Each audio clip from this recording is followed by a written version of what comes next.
Tommy Wells has his gun out. He's pointing the gun, and all of a sudden, I see this woman. Salute, Mob Tube. I don't know what happened. Let me try again. Tommy Wells has his gun out. He's pointing the gun, and all of a sudden, I see this woman. They say it's on every single station. They're saying that Daddy died. He said there was an accident and your father is no longer with us. In real life, I'm not like that. And the Mario test was disgusting. One night I jumped out of a car doing 60 miles an hour because I was addicted. Salute, Mob Tube.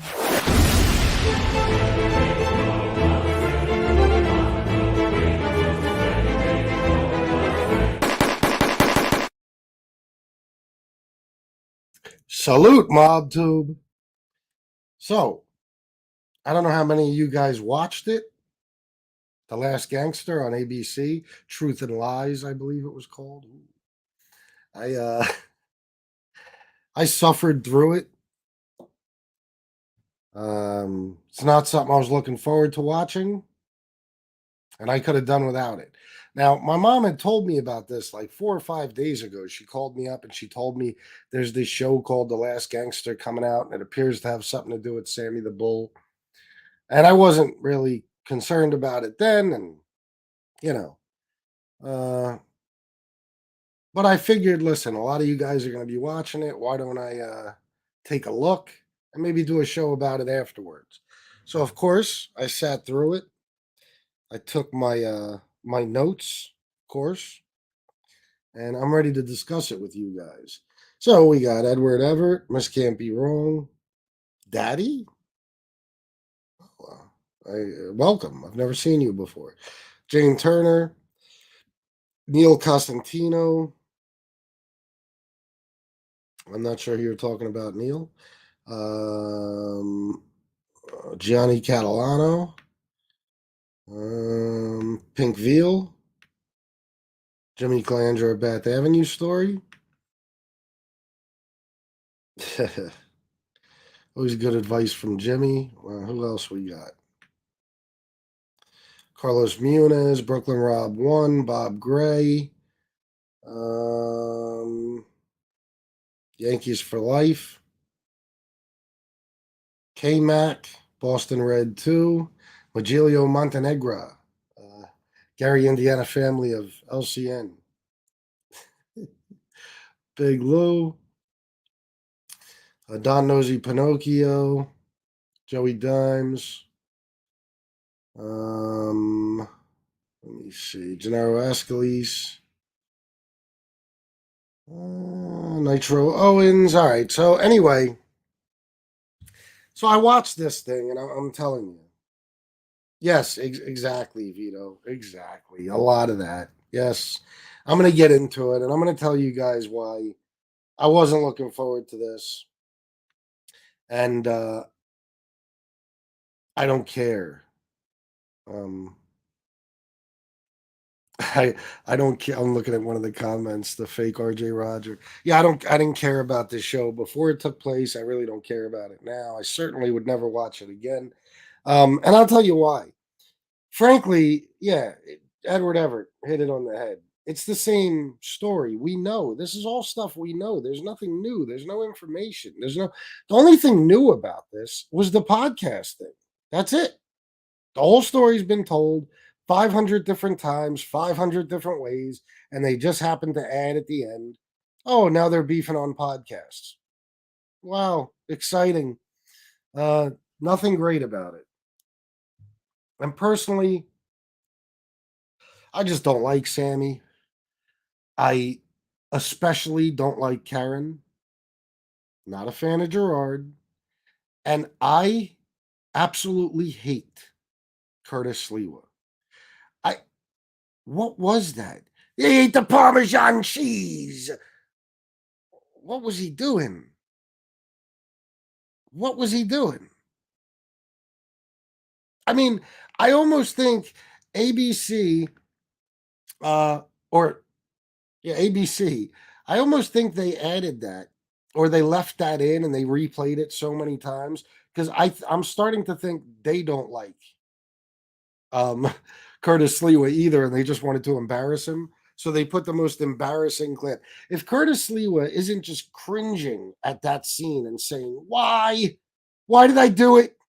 If he isn't, then he's a really bad judge of well everything.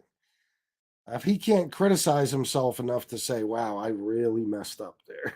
I look like a lunatic," which he always does. Curtis Lewa is a jackass on so many levels. I can't stand that dude. I can't stand him. Uh, he just irks me in every way. And then the whole. This is a guy who I truly believe. Angel Gotti, hi FBS, and everyone at FBS. Like I told you, John Gotti Sr. is going to have the last word. Just wait. I can't wait. I'm very excited for that. Yeah, it revealed nothing new to us.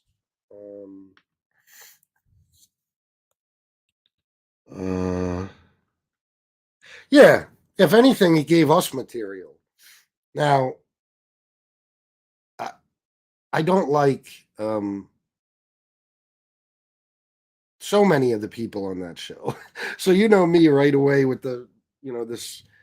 Like I constantly have an ongoing roast going on in my head, even no matter where I am, even if I'm like at the mall. I'll see people and just be like, they suck. You know what I mean? Like, I don't know what it is, but I'll start with the beginning, right? So, uh, oh, and another thing, let me just put some critiques out there.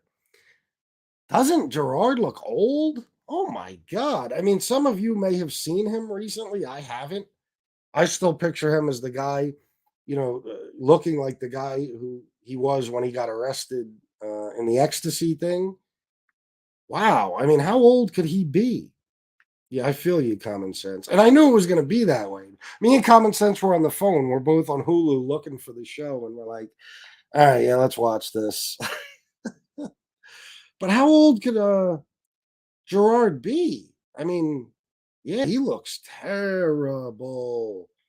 I want to say he can't be older than what, 45? I mean, he looks old. He looks like he's in his mid 50s. Maybe he is. Maybe I'm wrong, but Sammy is old enough. Yeah, but how old is Gerard? Does anybody know? I know some of you guys know. I know Angel probably knows. Sammy's 75, yeah, but that doesn't tell us how old his son is.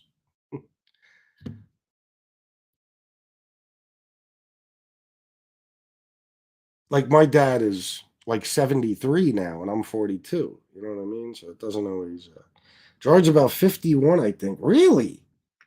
I thought he was in his mid 40s. Sliwa talks tough. LOL. Maybe one day Angel will tell you all. Oh, I can't wait. Yeah, Sliwa, he still has that.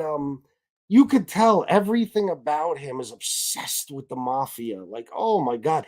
Any which way he can use to no, Frank, I didn't yet. I didn't get to much on my phone today. I'll check it out then. Any way he can use to attach himself to the Gotti name, that's what Curtis Lee was all about. And you could tell, I mean, the guy gets off on just talking about the mob. He wishes so much that he would have been a part of that life. You can tell. I just can't, I can't stand him. He was 24 in 2001. All right, so he'd be what, like 43 now? 45, 46. Yeah, that's what I would think. Yeah. He's about 46, I believe, says Common Sense. Yeah, I know, Angela. 44. Okay, so everybody agrees. I was right. Yeah. About mid 40s, 45, 46 years old. Maybe I'm wrong, but he looks a lot older than that. Oh, wait. I was talking about Gerard. What do you mean?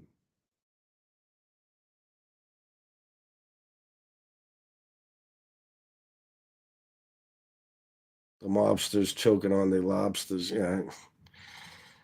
The rhyming, the whole he's got to add little stupid. Oh, he was born in 75. Okay, so he's a few years older than me.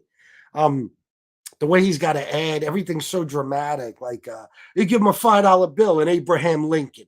Like, why do you got to add that? Like, it's always something. Oh my God, he is repugnant. It's not a word I use, but repulsive, repugnant, any of those words describe Curtis Lewa. My God, seeing him get his ass handed to him too in that uh, race for mayor was beautiful. Uh, and Karen, I'm just gonna put some of these things. Yeah, he's weathered, that's for sure. Let me just throw some of these things out here that I noticed. Karen, who listen, oh, you didn't watch it, Angel? Well, you didn't miss anything. Karen, I'm not going to talk bad about, a woman, a man's daughter like that. All I'm going to say is I can't stand her. I can't. And she speaks as if she is part of the mafia, like she was actually in it. I'm sitting there and I'm like, this is another thing that gets played out. Um, this is another thing that gets played out when they do these shows. They'll have all these other people involved, and they'll have them telling the stories. Like, in other words, okay, I see they want to show a little bit of commentary from this person, a little bit from that one, whatever. But if you're talking about, say, the rackets in New York City during the 80s, or specifically like construction, like they were, why is Karen talking? Can we get Karen off the screen and get somebody who's actually in the mafia to tell us the story? Like, they'll be talking about something that Karen doesn't know anything about other than the way we know about it. Honestly, I mean, they even say, um, yeah. Oh, I'm sure she does. Like they even say Sammy wasn't going home at night and telling them about his business and mob dealings and all that stuff. So Karen knows about as much as we know. I mean, other than the fact she grew up around a lot of it, of course. But what do you do? Why are you talking? Why are you telling us this story? Why isn't Sammy and maybe Michael Franzese talking? I don't know. It's very strange to me. They're talking about the Castellano hit. And now they had Tommy Dades tell part of that story. At least that I understand. Tommy was a cop. He knows the case backwards and forwards, whatever. But, you're having Gerard and Karen jump in. For what? I should have had Karen slicing cold cuts for the crew. Let me see. Uh, yeah, I guess so. I guess so. But and I was glad to hear. Of course, another podcaster said today that A Light wasn't on this because Sammy had him taken off of it. That is not the truth. John Jr. had him taken off of it. That makes me happy.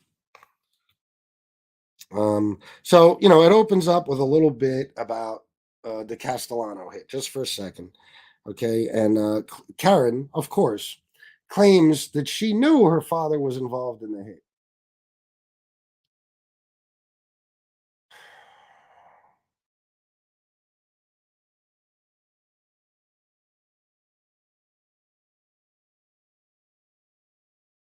I don't know. I mean, I don't know. I don't want to ask Angel right now, did you know your father was involved in the hit? But I mean, you know what I'm saying? Chances are Karen didn't. Could she have had an idea? Maybe. Do I think that Karen knew in 1985 just how important her father was or his exact position within the family? No, not necessarily. Possibly, I could be wrong, but I don't think fucking Karen, Angela. I don't think she knew that. Um, Yeah, I know, right? It's shocking, isn't it? There's finally something mob related that A-Light wasn't in. Thank you, John Jr. Thank you so much. If this is the only favor you ever do us, John Jr., that you got that dipshit taken out of this, or at least, turned down for some sort of part in it, I thank you. And we all do. Because that douchebag is the last fucking one we needed to see on this already shitty TV show. Gravano has 2 sons. Does he? I thought it was Gerard and Karen. I did not know that. I did not know that. Yeah, of course, Joey Beans. So let's see. What else? We already got to the Gerard looks old thing. I was just not a big deal. I was taken aback by that a little bit. So Sammy tells the bike story, of course, how he got the name Sammy the Bull, which is, most likely bullshit, but we've heard him tell that story before. And another thing I want to point out, why are they using 26-year-old clips from the Diane Sawyer interview, the 96? Why?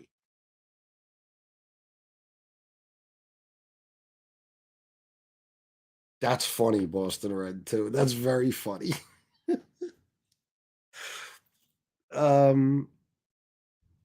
Oh, I got you, King NYC.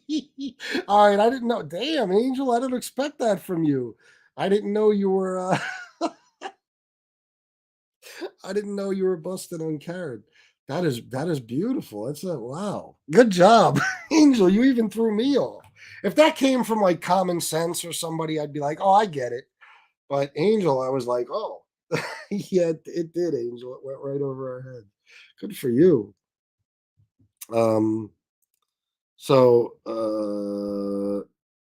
Yeah, why are they using 26-year-old clips from the Sammy was right there. I don't get it. He could have said all those things over again, or that to me made it even more boring because I don't know about you guys, but I'm pretty sure that you guys saw damn FBS, that you guys saw that Diane Sawyer interview probably 50 times like I did. So hearing it again is just like I don't the Sawyer interview was right when he was released from the drug ring shit. What? No. What are you talking about, Rolex and race cars?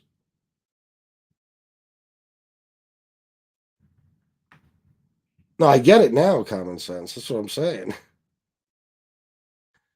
I didn't know she was throwing shade at Karen like that. That's beautiful. I don't know what just happened there. The Angel showing her Gangster. That was nice.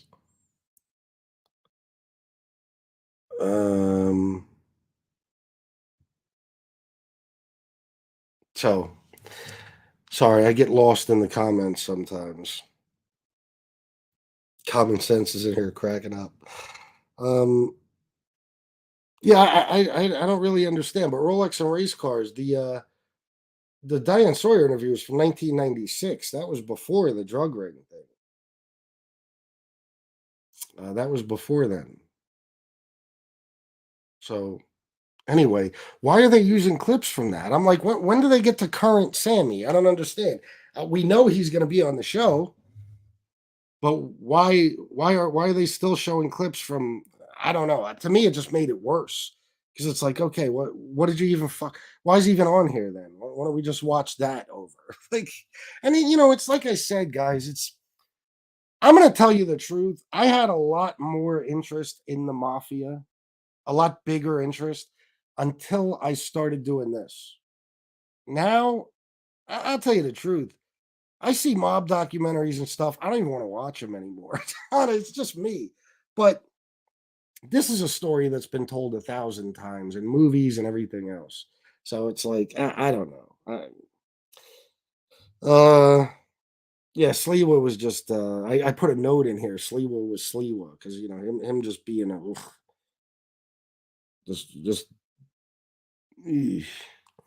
Um, and Anthony Ruggiano, he's odd looking. Uh, let's see what else. Um, oh yeah, Anthony Ruggiano Jr. He tells some stories, about the Copa and what it was like to be a gangster and a gangster's son back then. They're all pretty like Goodfellas esque. You know what I mean? So, it's we've kind of heard that story from other guys before, but it is what it is. I mean, that's the way it was, so that's the way they're going to tell it. I'm quite sure that's the way it was anyway. Angela, FBS because most of it is BS. Yeah, exactly. Yeah, exactly. Listen, this story from the beginning, John Gotti is not here to tell it. Okay, it's being told from Sammy's perspective. So, I just we're always going to get the same skewed type of angle. Like it's okay. We're gonna, whatever Sammy said happened. They were at the Castellano hit, okay, because Sammy says so. All these different things, and it's always in the end going to be the whole agenda, the whole time. What it's leading up to in the end is John Gotti brought down the entire mafia. Anything anything that ever happened bad in the mafia was because John Gotti, he talked too much. All right. And that's the way Sammy wants it to look too, because you got to realize the more people believe John Gotti was this fuck up, the more people will believe that Sammy was right for what he was doing. But what was great is at the end, George Gabriel, I don't mean to jump ahead, but at the end, George Gabriel said that Sammy, he talked about the 38 convictions that came out of the case. He said specifically, not just John, other bosses and underbosses. And he said that Sammy directly led to the fall of the underworld in New York City. Sammy, not John Gotti, which is what I've been saying forever. Any of you guys that come on and then, or comment or anything and say, oh, it's because, John Gotti and his big mouth and getting caught on wiretaps, he brought the whole mafia down. He brought the Gambino family down. No. To be precise, Sammy did. Okay. And of course, if you want to be realistic, it was also the unlimited resources of the government and fucking advanced technology and all this shit. And not to mention what, $27 million or whatever it was it took to finally get John Gotti and others. That's what brought down the mafia, not John Gotti. John Gotti was just a part of it. So let's see what else we got. Yeah, they discussed the rules of Cosa Nostra a little bit, which again is nothing new. We know about all this stuff. This is Mafia 101 shit. You know what I mean? There may be only one podcaster on here who doesn't have any of the basics down pat. You know what I mean? Missed the Mafia 101. Let me see. What else? So they talk about, they get to, of course, Sammy being made, and he describes the ceremony, which, listen, I think the first 10 times or so that we hear about the ceremony and what goes into it and what's said and what's on the table and how, who's in the room and things like that, it's pretty fascinating. But at this point, again, and now I know this show isn't geared towards like mafia fucking experts and historians. It's geared towards anybody who's interested in something like this, which could be anyone. Could be a 70-year-old couple, sitting in their living room having coffee, whatever. It's not just for people like us. But again, it's just we know when Sammy got made. We know, we've heard the story in his book and on his show and every fucking thing else. And we know how it goes. The mafia making ceremony has been, discovered a very long time ago. They figured it out. They've talked about it. It's been in every type of media and in books and everything else. So it's like, just one more thing that's just being repeated. Let's see. Then John Jr. Tells a little bit of his father's story. And he talks about, the way his father grew up in deep poverty and as a tough guy, a street kid, and how him and his siblings, well, his father and his siblings had to fight for everything they got. And it's interesting always to hear from John Gotti Jr. himself because we haven't heard that much from him. We heard the 60 Minutes interview, or was it 60 Minutes? I believe so.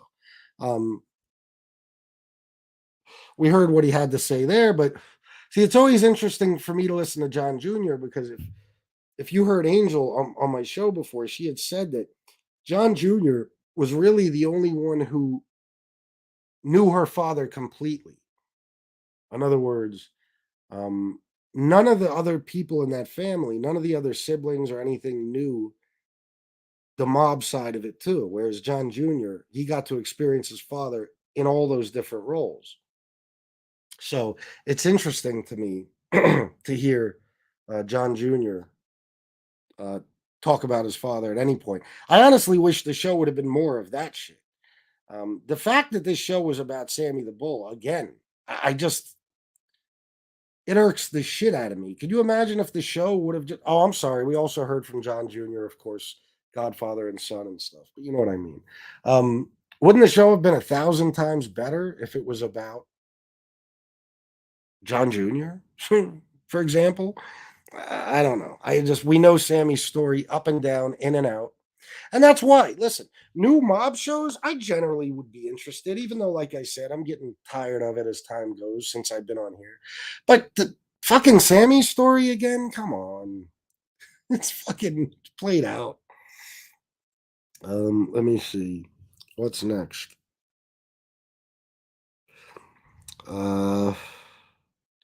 Yeah, they all go on to talk about John Sr. For a little bit.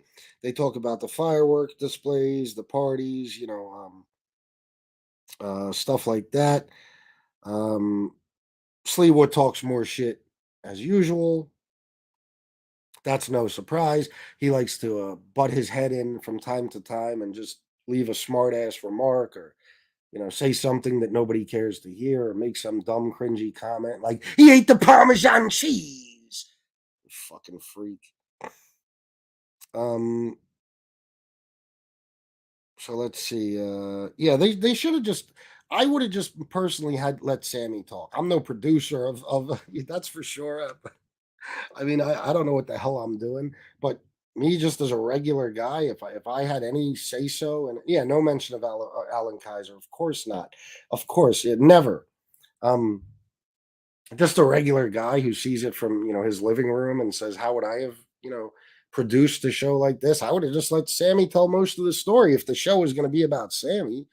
Um, I don't understand all the Diane Sawyer clips. It's like if you didn't know, what's going on now in the current time, you would think that Sammy was dead and they were doing like a retrospective. Like you would have no idea that Sammy's right there. Like what the fuck are you? Why are you showing old clips? Now they did show some deleted clips, which was kind of cool. And Sammy said something real telling in one of those clips that I want to talk about. I think I caught a couple of little things. I'm sure we all did. Then Larry Mazza chimes in from time to time. And you know what? I'm going to give you my honest opinion. I don't know. Look, maybe it's because Larry Mazza jumped in, with that fucking crew of misfits over there, A-Light and fucking Gunner. And he did so many of those shows with him. Maybe it's the fact that he had a lot of shit to talk with the whole Jimmy and A-Light thing and all that. I don't know. He's another one though, Larry Mazza, that I just can't stand. To me, he's a very odd guy. There's something just awkward about him. I don't know. Maybe I'm the only one that feels that way. But it's hard for me to even look at Larry Mazza as a mob guy. I don't know. It's very strange. So I know, of course, you're going to put whoever you can get that was in that life, whoever you can get now, you're going to put in that. So, all right, at least I understand why they did it. Just as a viewer, I couldn't care to listen to Larry Mazza talk about anything. Anything. Um, yeah, basically, Carmine. Yeah. Well, but then again, what else could it be about? Because who else could really come out and speak? John Gotti Jr. is the only one that isn't a rat that could come out and talk about and even he only talked about his father's life growing up and stuff. He didn't, and some stuff with Sammy and all that. He didn't talk about the life himself. Um, let's see what else. Yeah, so about a half an hour in, current day Sammy joins to discuss the planning of the Castellano. And Sammy describes how it took place. And again, you know, there you go, Jimmy Calandra. Again, you know, it just bothers me to hear that story from Sammy because that's where the story came from in general. And I think a lot of what he says is bullshit for reasons, that they used uh, in the trial against John Gotti and stuff. They had to put him at the scene. They had to put John Gotti at that scene. So I don't know. Will we ever know for sure? Probably not. But that's one of the things that bothers me when they recount that Castellano story through Sammy's words. Let me see. Paul Perry is here also, I believe. Yes, there he is. Good to see you. Bro, that's Roadhouse Police. Uh, oh, that's beautiful. Oh. Uh, let's see. Yeah, he describes how it took place. He describes where him and John were. He describes how the shooters kind of how they were set up, and two of them went after Castellano, two of them went after Tommy Bellotti. Of course, not new information. This is the same story that Sammy's been telling for a long time. So um, that is what it is. And then they go back into talking about Gotti.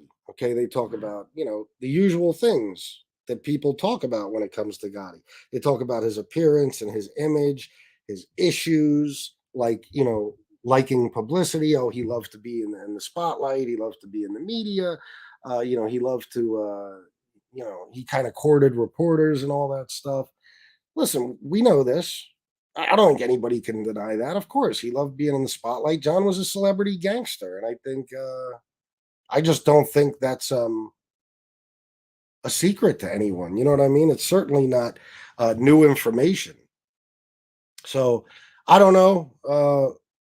That's just their setup. That they're setting it up so they can then say, of course, that Sammy, or that it was all John's fault because he liked publicity and all that. They always got to bring up and emphasize the fact that John was a little too flashy and he was in the spotlight a lot, and he liked it there. So again, this is not news. They talked about his love for the street life and the Gambino family, of course. They like to make it sound like his love for the streets and for his mob family, like it was completely and totally outweighed his love for his own family. Because let's face it, these things are always about demonizing John Gotti. They always are.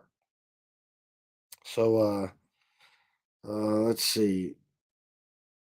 And then they discuss Sammy. They discuss Sammy as a father, a husband, and they talk about his home life in general.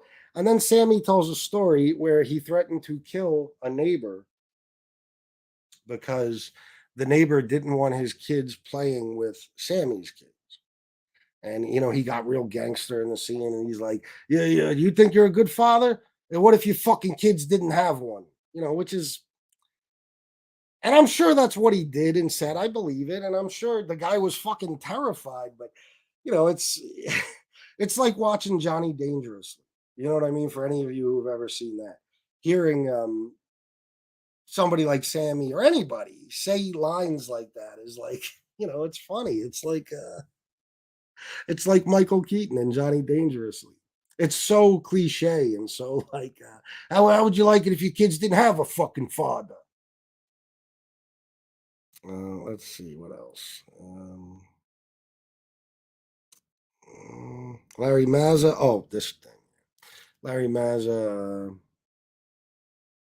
Oh, look, Jimmy Clanger. When I visited Sammy, he did the ceremony with me. He made me a Gambino member. Oh shit. Um,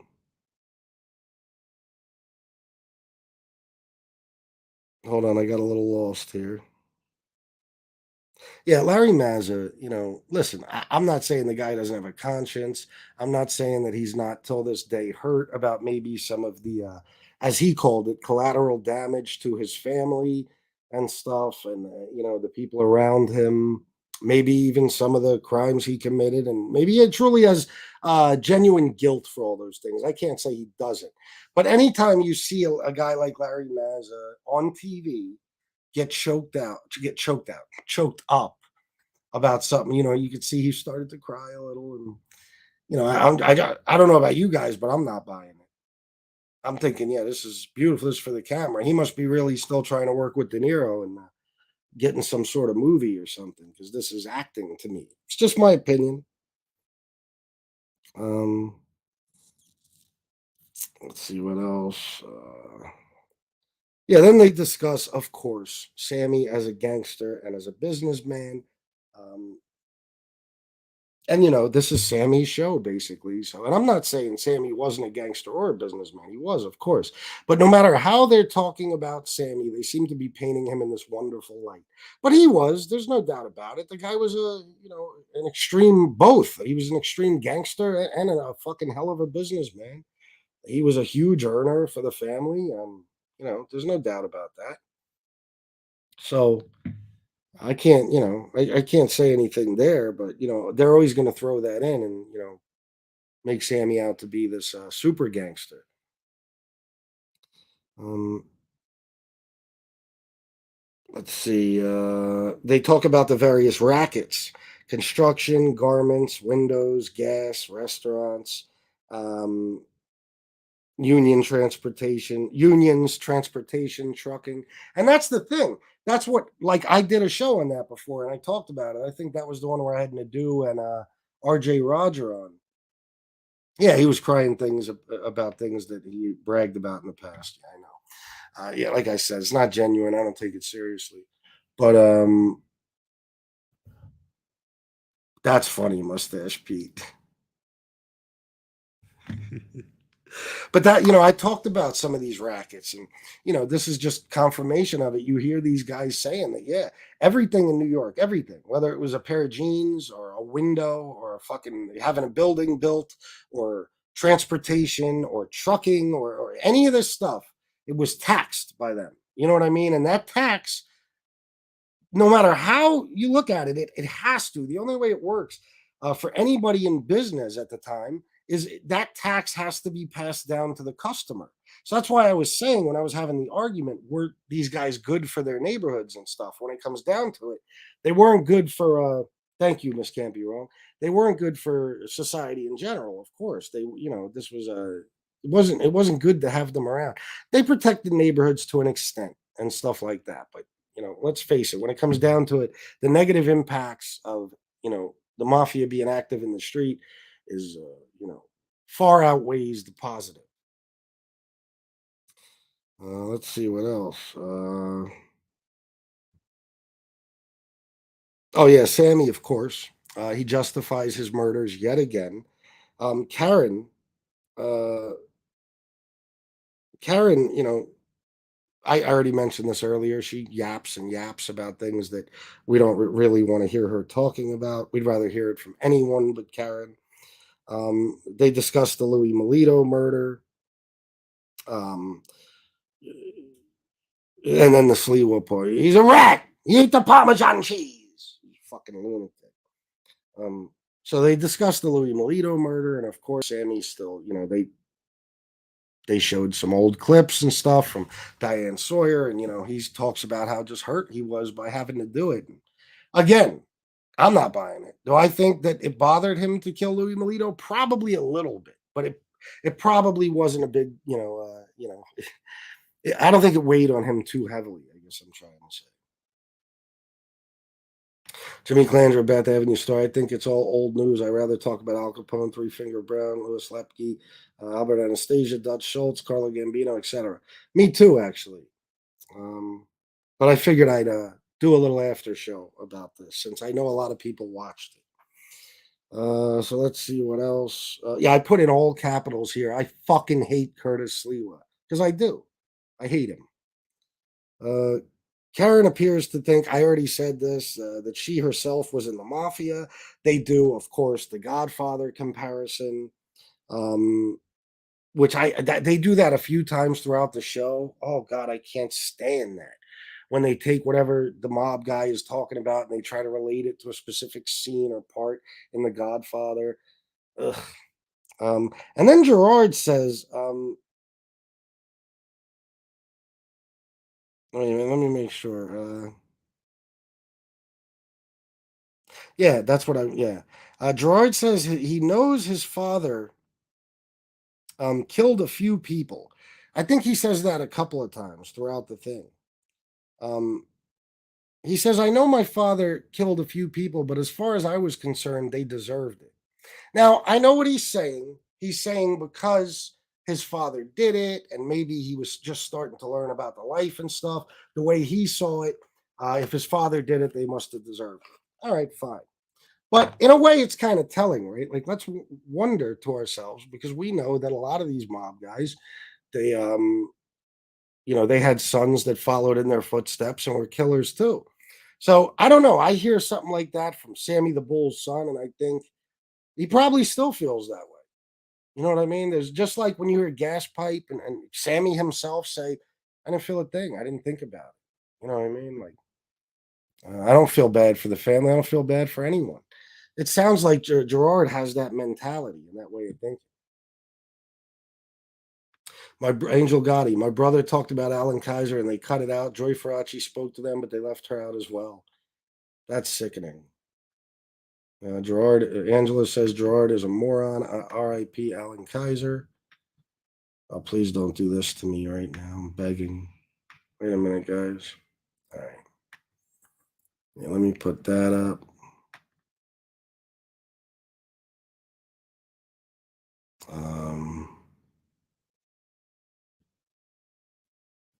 This is the only channel that doesn't cry about their life's BS. I like cries about his job.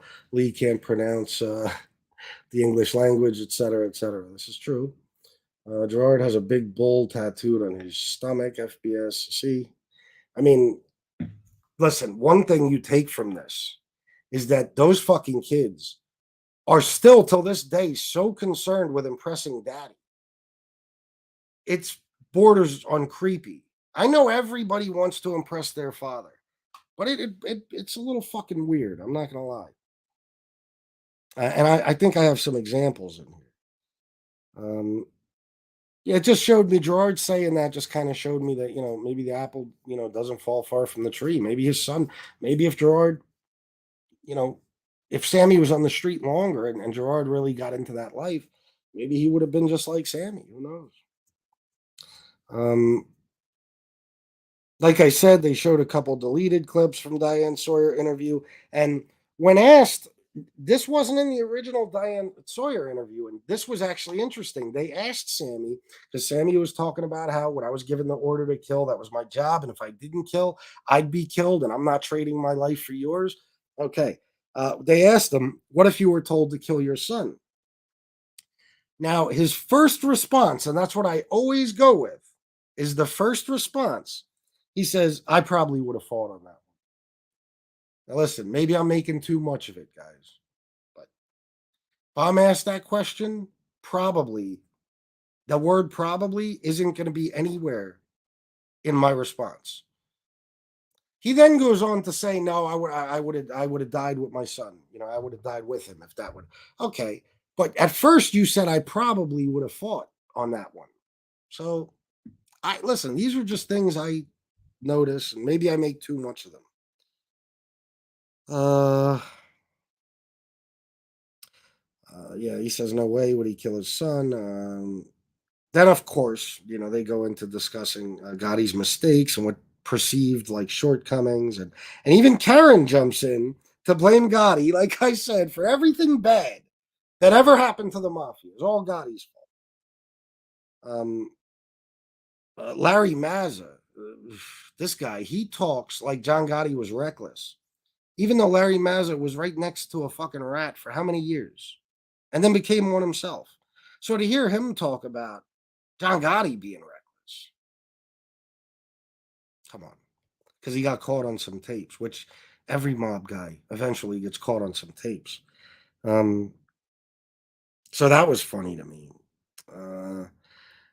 Let's see. Then they talk about the murder of Eddie Garofalo, or as Armando Santi says it in Gotti 96, Eddie Garofalo. Sorry. Anytime I hear Eddie Garofalo, I have to say it that way.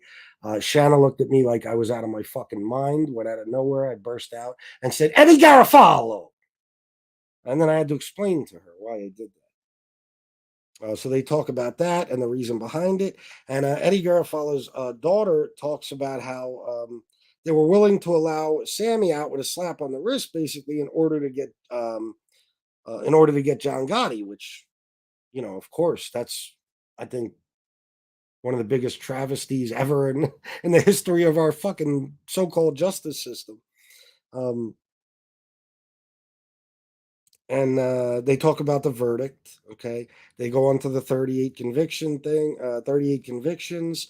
And like I said, George Gabriel flat out says Sammy led to the demise of the underworld in New York. And then, they talk about Sammy getting out of prison after 5 years, moving to Arizona, and starting the ecstasy ring. And then another part that just tore my guts out, just irked me. The cheesy conversation, that classic reality TV show couch moment. You know what I mean? Now, they were having it throughout the show at like the booth in the diner with Karen and Gerard and Sammy. It irked me the whole fucking time. But then on the couch, when he's telling his son how proud he is of him, and his son says to him, I just hope I could, something like I could leave the kind of legacy you did. My kids remember me the way we'll remember you. And he gets choked up, and I'm like, oh, Maron, how many times are we going to fucking see that conversation? How many times has Sammy had that conversation with Karen now on fucking TV? And if they had that conversation, don't you think they had it in private? Like, do we need to see these fucking fake moments played out? Like, okay, guys, now you sit on the couch, Sammy, you sit at one side, Gerard, you sit all the way at the other side. Put some distance between you. It's sort of symbolic, okay? And then, Gerard, you tell Sammy what a wonderful father he was, despite being, a mass murderer and things. And then, Sammy, you tell Gerard how you just you're so proud of him and the man he's become. And then, Gerard, make sure you get a little choked up, you know what I mean? And make it good for the camera.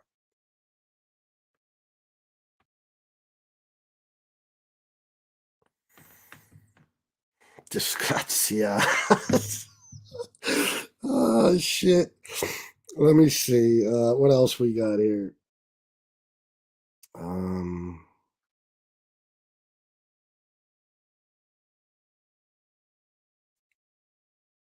Oh, yeah. You can see. Well, first of all, Gerard and Karen go into talking about the drug dealing, okay, how they got involved. And they both say basically the same thing, that, and they say it the same way, that they did it they wanted to be bad. Okay, this is what they said. They had a desire to be bad. And it all comes back to impressing daddy. You know what I mean? It all comes back to impressing daddy.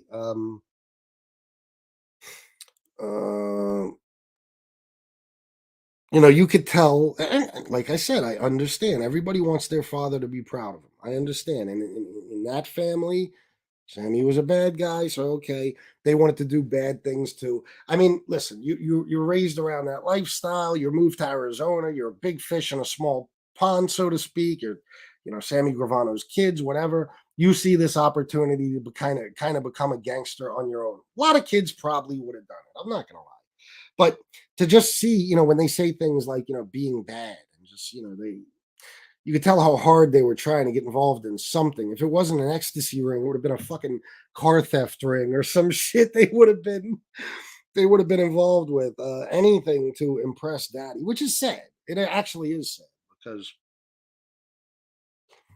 listen, I don't like Sammy at all, but I think that even Sammy would rather see his kids do anything than crime, but I guess not, because he hopped right in and got involved.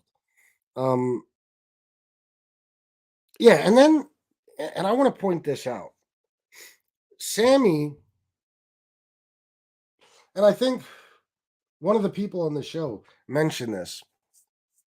Sammy goes on to talk about, he's the good guy. Remember, he was just trying to help his kids, and Gerard gets choked up and says he did 20 years so he could save my life. How did he save your life? How? What do you mean? He made you a convicted felon. How did he save your life? I don't get it. But, that's to go along with the narrative that the kids started it and Sammy just got involved to protect them. I will never fucking believe that in a million years. Sammy knew, he saw an opportunity and he fucking took it. It had nothing to do with protecting his kids. Okay, I don't believe that shit for a second. I'm not saying he wouldn't do anything to protect his kids. I'm saying he didn't do that to protect his kids.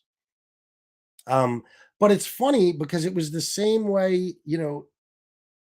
he talks about John Gotti in a way. Like John Gotti, he claims that John Gotti wanted him to take the fall. You know what I mean? Like John Gotti was making him out to be this big bad guy so that Sammy can just say, or so that John was trying to make Sammy out to be this big bad guy so that John could say, see, it was Sammy. I couldn't control him. He committed all these murders. I had no control of him. He was killing everybody. He had green eyes. So in the end, John would look like the good guy or the bad guy. I'm sorry. John would look like the good guy. Sammy would look like the bad guy. Well, it's kind of like the same thing here, right? He's talking about it the same way.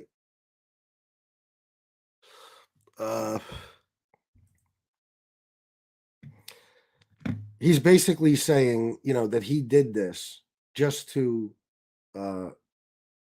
help his kids. His kids were really the ones doing wrong. They were the ones that got involved in drugs, and he just jumped in to help out. Still, Sammy is the good guy. The kids were the bad guys, so he threw them right under the fucking bus. It's the same thing he says John did to him. John was the innocent guy. Sammy was the big bad killer. That's the narrative Sammy wants people to believe that, he wants people to believe John was up to. That's what he was up to. Like, oh, I'm going to make everybody believe Sammy's out of control. He's a loose cannon. And, there's nothing I can do about it. Well, now Sammy's talking about his kids the same way, basically. Like they were the bad guys and all he could do is step in and try to help and be a good father. I just found it comical.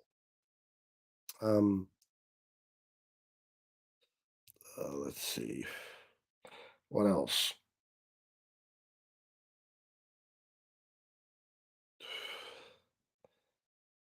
All right, so then they get to the podcasts, okay, which again is the only new thing that was added to this story. Is that now we got the podcast, so now you can talk about them too. All right.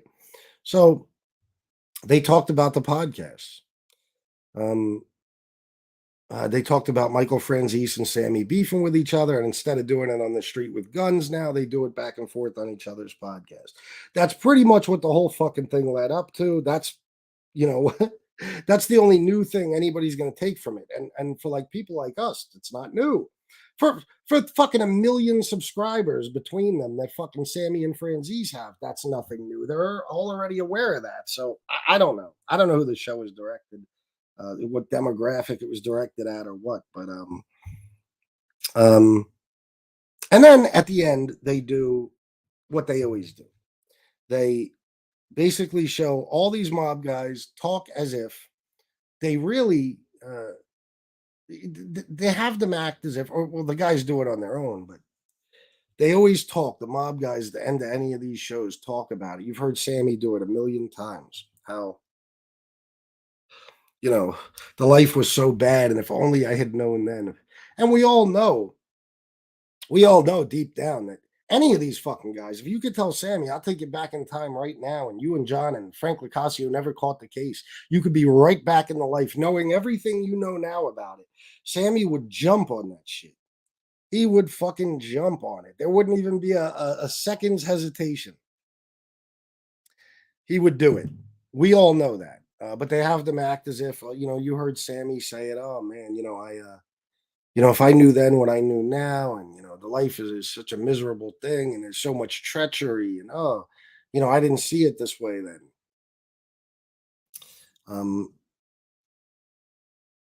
It's just kind of it's kind of ridiculous. What do you mean, like the ship FBS? What do you mean, John DeLuca?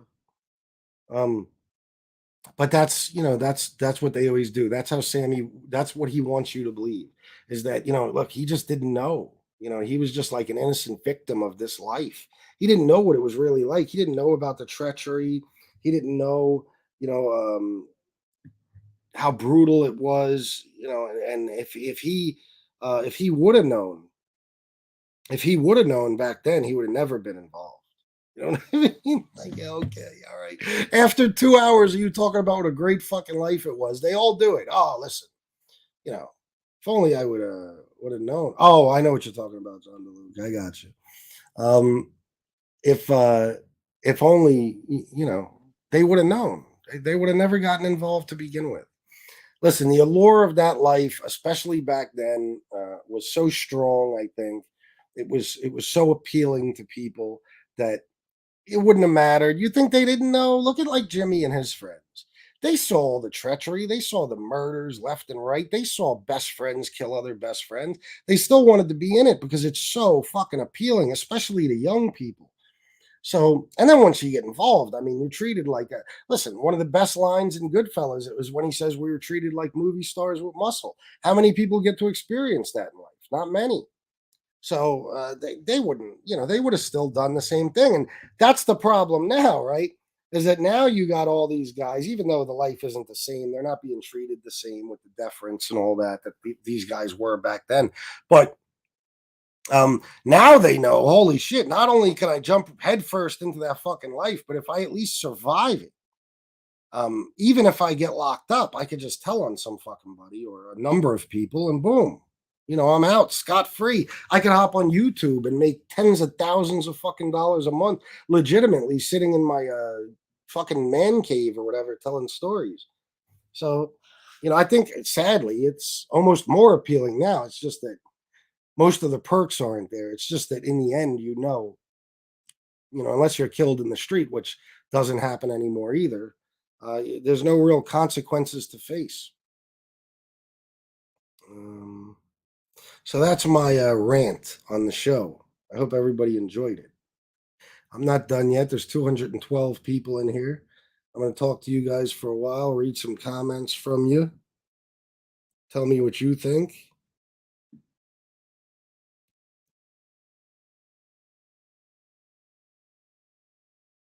But I think this proves one thing, if nothing else.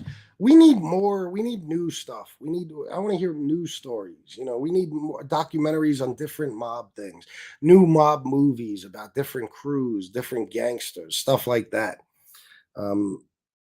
It's when you could put a show on like that tonight that aired tonight. Nobody saw it before tonight. Right? None of us did.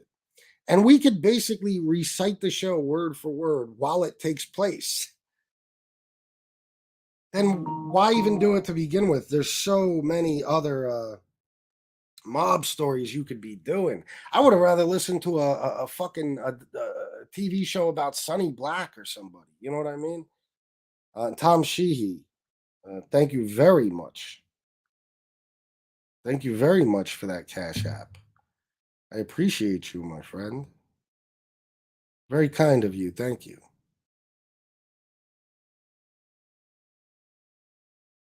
Nice. Let's see. Only that he's the mafia is dead. Yeah, listen. Some people tell me it's far from it. That it just went back to the old ways, and it's kind of a more of a secret again, and they stay silent and they don't take as many risks. I don't know.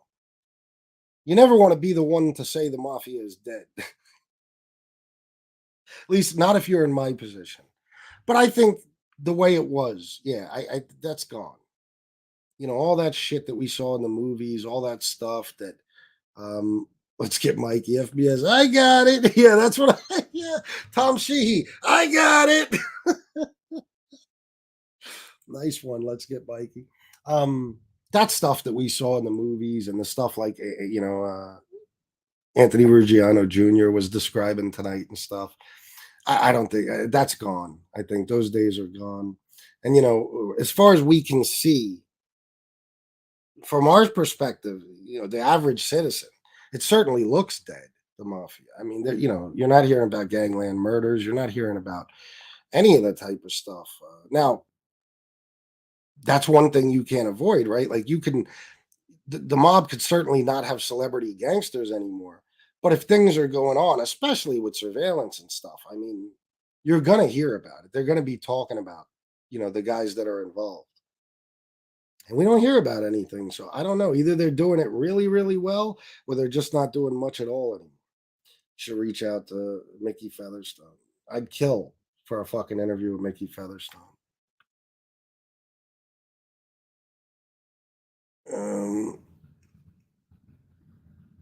217 people. Come on, hit the like. That's right. Hit the like button. Come on, people.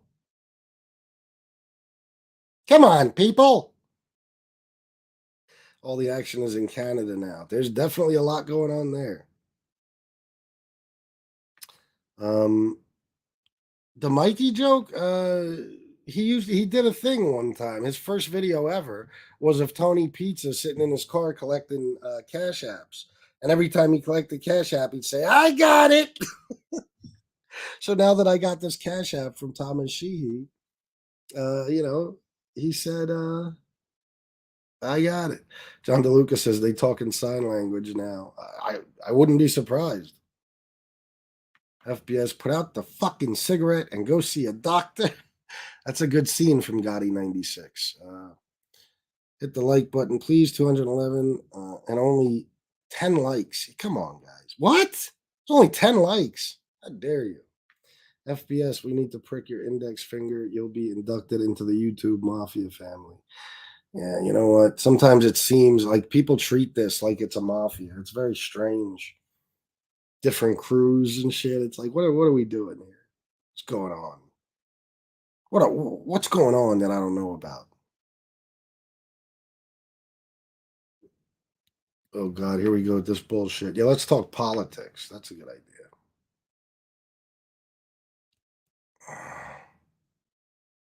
Unless, are you talking about? I don't know.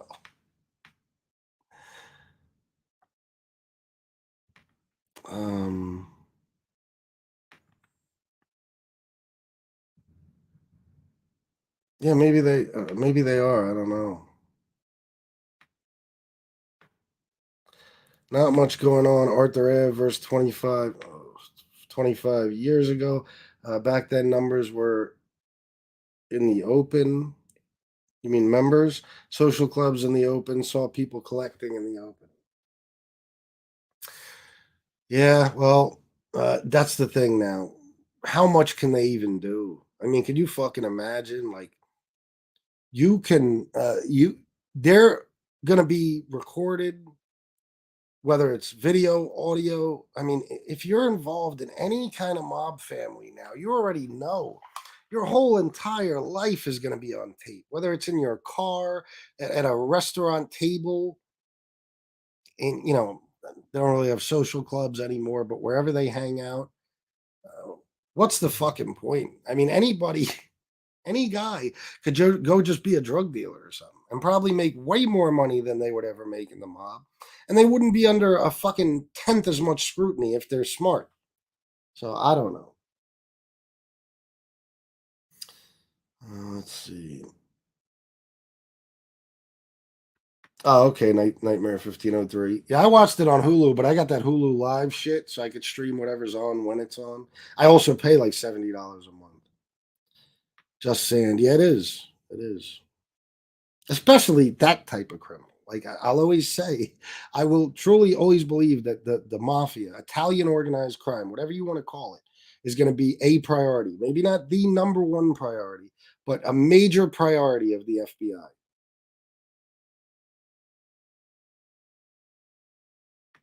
Which one?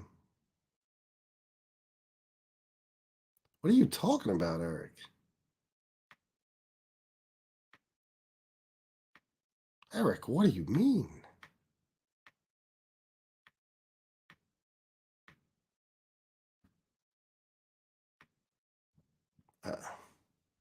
It's a partial comment. I'm not sure what you're talking about.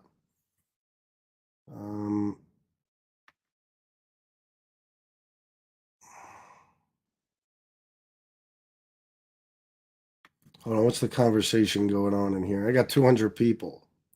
So everybody hit the like button, please. Subscribe if you haven't already. And for the love of God, hit the notification bell. Who are you arguing with, Common Sense?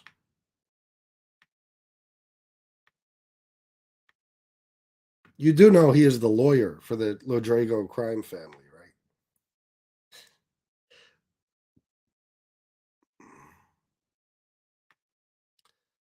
Oh, yeah, of course, Carmine S. Yeah. Stop begging. What? I haven't said anything.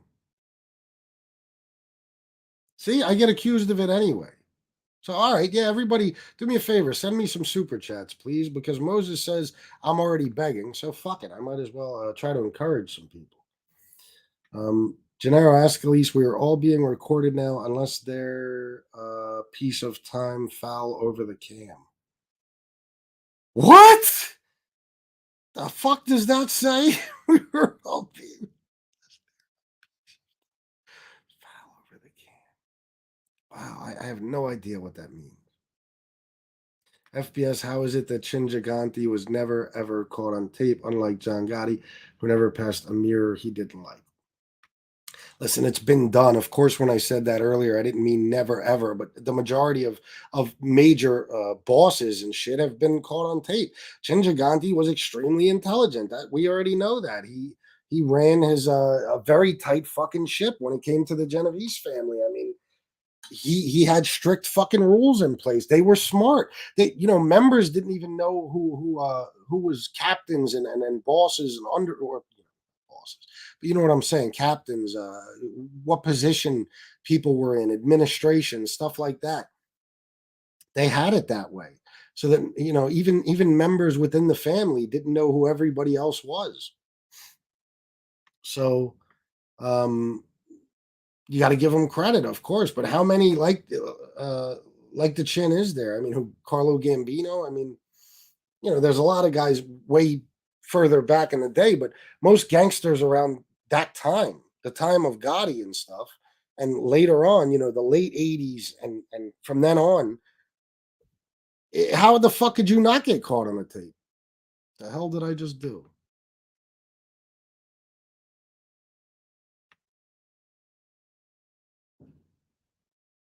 Which impression, Daddy?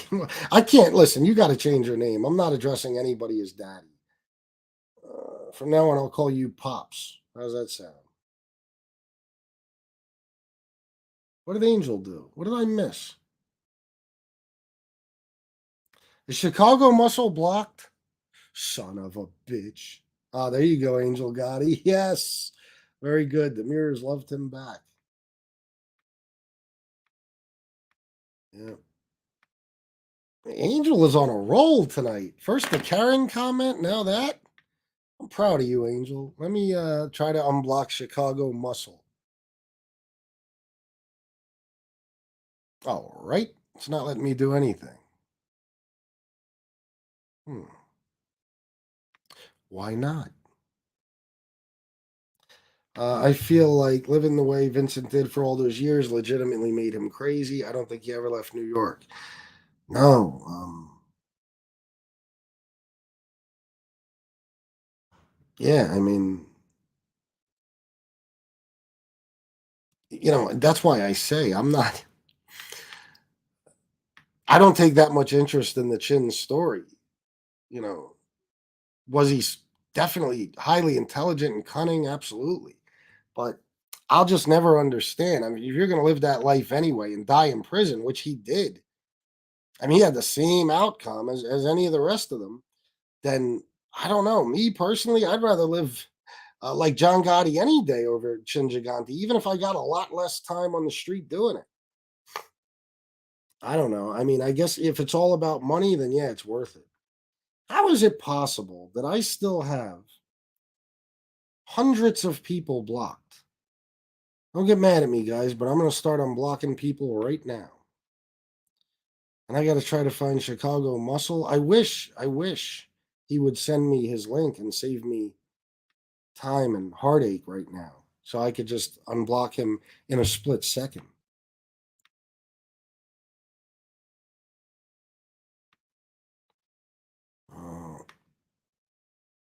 Well, that's why there's so many people blocked, because there's so many scumbags.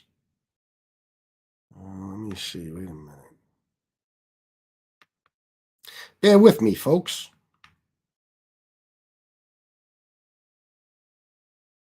Who are these people?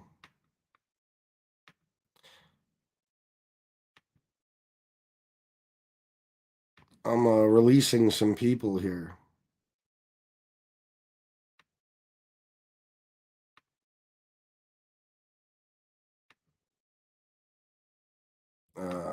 Hold on, guys. Bear with me. Don't leave. I'm just, I just got to do this real quick.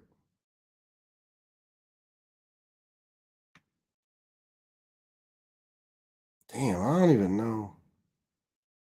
I don't know who half these people are, if they're bad or good. I'm assuming if they're in here, they're probably bad. But I'll let some of them out.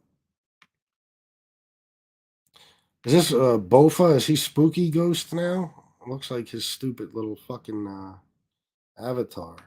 Not letting him out. He sucks. Some of these people's names, I just don't like your name. You suck. I'm not letting you out either.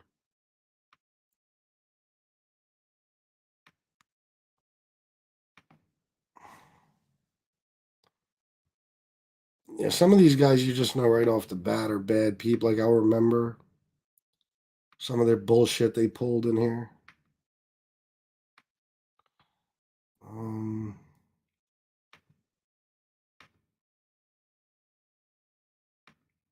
There's a few I let out. I'll be done in a second, guys. Chicago Muscle, is there any way that you could just send me your link, please? I'm begging. Oh my God. Yeah, I'll never get through it. I'm sorry, Chicago Muscle. I'd love to get you out, but you got to send me your link, bro. Yeah, I released some people out of MobTube jail. Yeah.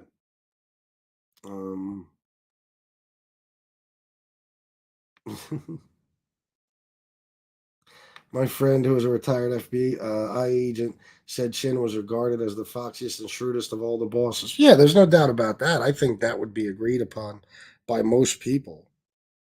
Stephen Cordell, thank you very much for the Venmo. I appreciate it. Bofa. Bofa would like to debate. FBS.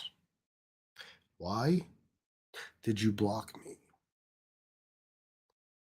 Chicago Muscle, yes, send FBS your link, please. I will gladly unblock you immediately, but I just went through the list twice and I can't find you, and it's making my life miserable. Is it? Is Chicago? I don't even know. Who is he? Kirk Davis, I met Shin 5 times. 4 times I was passing messages from my grandfather, and he did the crazy act once. We had a normal conversation about, or on the street about my future. Really? Wow, what a memory. Holy shit. What does he want to debate about? I really don't get it. Please let me know if anyone knows what he's talking about. Who? Common sense. Who? Who? Loyalty is everything. I've tried with you. It's impossible, but I'll try again. Some of the people, I still can't unblock Paul Perry. He had to create another Paul Perry account. Slug, he quit because he gave FBS $40. So now he goes to FBS aside. LOL. Who quit? Oh, are you talking about Chicago Muscle?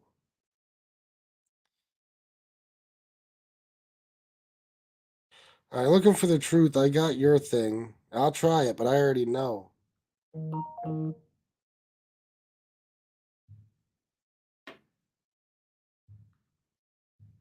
it won't let me unblock you. It just keeps saying unblock. Son of a...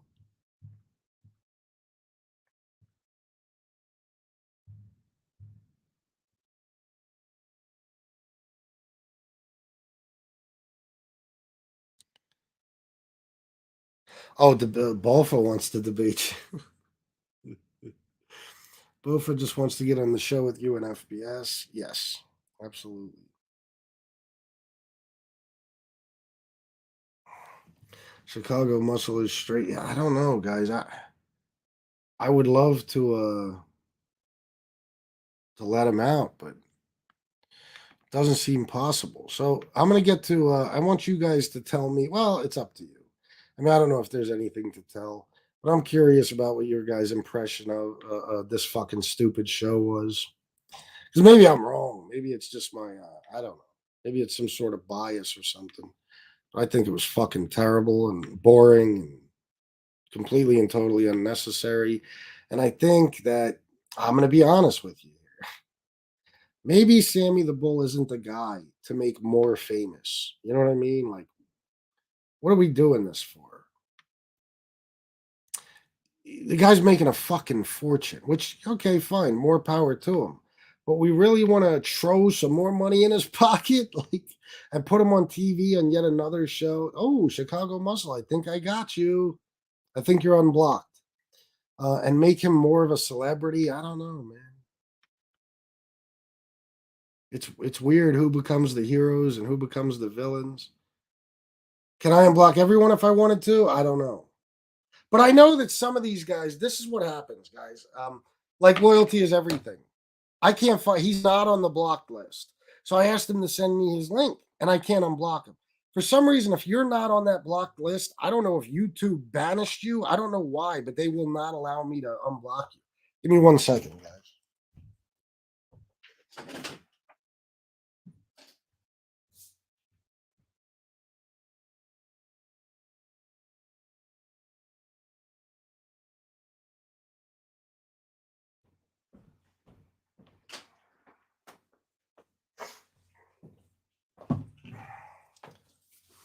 By the way, I want to thank Sean Canchola. I want to give him a shout out. This guy made my day today. And I got to tell you about an interview update. I forgot. I come home today and on my doorstep is what? A FedEx package containing a dozen black and white cookies. Thank you, Sean Canchola. I appreciate you very much. And I'm not supposed to be eating shit like that right now, but you know what? For those, got to make an exception. I appreciate you. Thank you. That was a very nice gift. Chicago Muscle. Okay, so you're out now. So that was you, right? Because sometimes there's 10 of fucking everybody. I don't know who I'm. Common sense. Usually when they have a good mob doc or interview, that's new. I sit, watch the whole thing. Might even watch a few times. This show I can promise won't be rewatched ever. No, it's like Many Saints of Newark to me. Except Many Saints of Newark, I at least had high hopes for. No problem, Chicago Muscle. This I had Zero hopes for. When my mom told me about it, I was like, oh, okay, cool. Like, I didn't give a fuck. The only reason I watched it is because I knew a lot of you guys would, and I thought I'd come on here and give my stupid opinion about it. I think it's just the network seeing that Sammy gets views and using him for their own. Yeah, well, you know what? He probably just went up another fucking. I can only imagine. Matter of fact, we should have checked on that, and we should talk about subscribers then too. But quick update, guys. One of my interviews, not the one I was speaking about last night, but another one I consider pretty fucking big, is taking place Tuesday night at 8 p.m. The one I was talking about last night, it's definitely happening. I just didn't get a day and time yet. I just know it will be within the next 2 weeks. But this other one, I've been waiting 2 months for. And I finally spoke to the guy, and he will be doing it Tuesday night at 8 o'clock. I will reveal who it is closer to then, but not yet. But I think you guys are going to like this guest. I think so, personally. Oh, RVM. Are you kidding me? Half the show I did was about how I fucking hate him. I can't stand Curtis Lee. Look at this fucking schmuck right here. Oh, it was definitely biased. You're a Gotti lover and a Guarvano hater. What the fuck is Guarvano? I can't believe how horribly you spelled Gravano, you fucking moron. And no, listen, you think what you want. If there's one thing on here everybody knows about me, I say what I feel. I know that's shocking to you because I'm the only one on here who does it, but I say what I feel about whoever. I don't care who gets mad at me. I really don't. I've said plenty of things Angels got mad at me for, Jimmy's got mad at me for, because I gotta say what I want to say. All right. That's who I am. I can't sugarcoat things. I can't beat around the bush. I just gotta say the way I feel. It's to my detriment, but that's how I do it. No, there's nothing to be biased about. Sammy is a bad guy in every way, right? And we've heard his fucking story 8 million times. The same thing. Don't get me wrong. Listen, I don't want to. What they told of Gotti's story tonight. There's things about Gotti I love listening to, and if they did shows on it, and they have some, I'll watch them over and over. But if they did new shows, I meant. But no, it's the same Gotti story, the same Sammy the Bull story. It's not really interesting anymore. We've heard it over and over and over again. But you know what? If you want to call me biased, maybe you're right. Because yes, John Gotti, the kind of man he was, the stand-up guy who took his punishment like a man and suffered through his prison sentence and his illness without so much as asking for a Tylenol. Yeah, I'm biased towards him against Sammy, the mass murderer who then ratted on everybody close to him to get out of a sentence, then went to into witness protection in Arizona, took millions of dollars with him, but couldn't help himself but to get involved in a fucking ecstasy ring where he used high school kids to sell drugs for him, many of which were sold to high school kids, and he used his own kids to do it. Yeah, I guess you're right. You know what? I take it back. I'm totally biased. I'm in favor of Gotti 100%. Got me.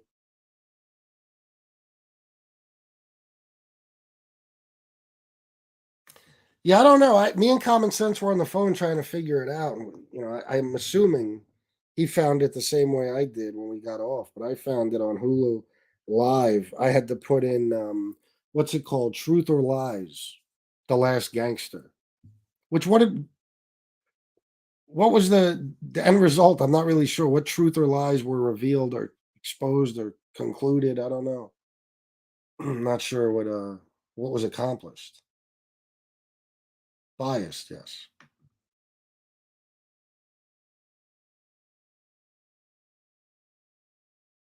Didn't Gotti kill people? I'm sure he did. Yeah.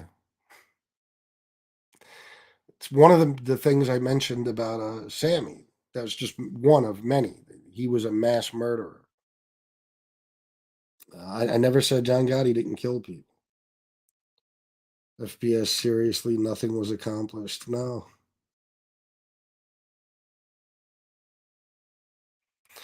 No, it's cool. Andrew Gray, I don't mind you, or I don't think anybody blames you for finding them both interesting. They are both interesting.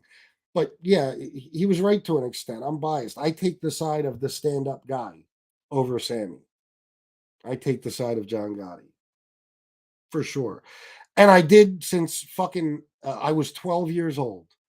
You know what I mean? I did since then. When I lived in New York and the fucking Sammy the Rat Gravano pictures were hanging from every tree, and my dad took one home and we brought it in the fucking basement and shot it with pellet guns. My whole life. Yes. Since then, I've been pro Gotti, anti Gravano. I'll be the first to admit.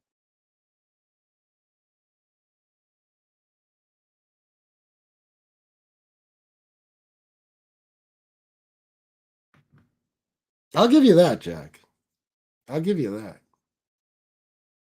Good night, Nitro Owens. Thank you for being here. Tony doesn't know his own shadow, Chicago Muscle. I'm so confused. What am I missing? Is Chicago Muscle like his right hand man or something? What's going on?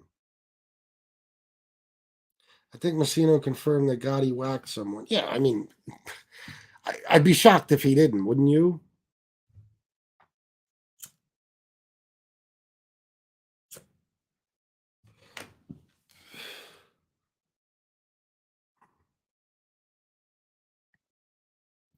Chicago, you got into it with Tony. What else did I want to talk about? Oh, I don't know if I want to get into this.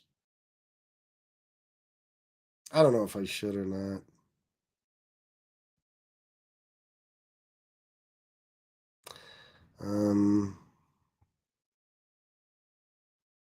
You were me last week, according to Tony? What the hell?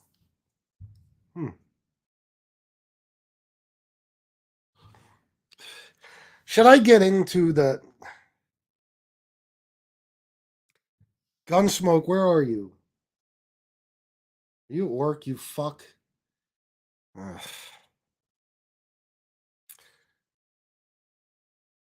Should I get into the odd subscriber activity that's been happening on certain channels? You guys tell me.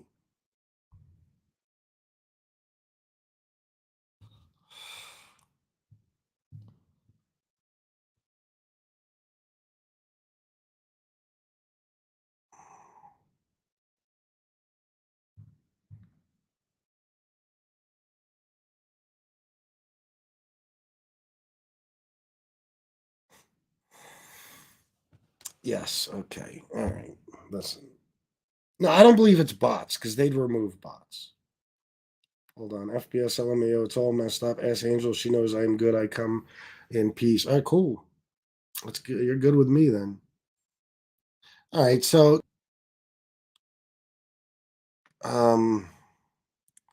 yeah, I just want to bring up there's some major strange things going on here. Now, we already spoke about Nadu. I'm not just going to get on Nadu. I'd rather not mention anybody by name. But, I was speaking to somebody today and they brought him up and he said to me, he said, I was watching his channel the other day. He had 3,000 subs flat. He said, I checked back 2 hours later. He had 3,300, right? Now, I got emails from people. No, you don't understand. This is how it can happen. I'm not hating, guys. I'm not hating. I'll tell you right now, Black Handprint Mafia is going to pass me any day, legitimately. There's other people that'll pass me legitimately, without a doubt. I don't care who passes me. I told you, I care about one thing on here. Money. That's it. That's it. I don't give a fuck about views, subscribers. I do not care. Okay, that's my only concern. When the money goes down, I'm out. That's it. But there's guys that are going to pass me legitimately. I don't hate on any fucking one. I don't hate on anyone. What's happening with Jeff's channel is not only unlikely, It's impossible. I'm telling you that. But he's not the only one I want to get on. Yeah, no one gets not even consistent, inconsistent. Okay, you're telling me it took you, I don't care what Jeff says. He's been on here like at least 6 months minimum. Now, I think it might have actually been longer, but at least 6 months. And he did take a break for a while, right? But it took you 6 months to get up to like what? 1900. And then in a week and a half, with nothing, and I think it was less. Other people say a week and a half. I'm pretty sure it was a week or less. With nothing new. Oh yeah, I know. That's weird too, right? I know. You got to understand, like, people are like, oh, look, he did a few videos in the last week or so that got 15,000, 20,000 views. Okay. I got videos that got 20,000 views overnight. I got the Sammy video. I got 60,000 views on it now. I might have jumped, a couple of hundred subs, maybe. But that was in the very beginning, so I can't even tell because I was already rising. I wasn't stuck anywhere. Like now, if I dropped a certain video and I went up 200 subs, I would know it was because of that video. Back then, I have no reason to believe that. But my point is, I didn't jump up with a 60,000 view video about Sammy the Bull and John Haley. I didn't jump up a fucking 1,000 or any ridiculous number of subs. It doesn't happen. And listen, Jeff does good stuff, but it's nothing different than he's been doing. He hasn't done anything new. He's doing the same thing. So if you're doing a certain thing for 6 months and it gets you to 1,900, how does doing that exact same thing for one more week get you to, last time I checked, it was 33. Let's see.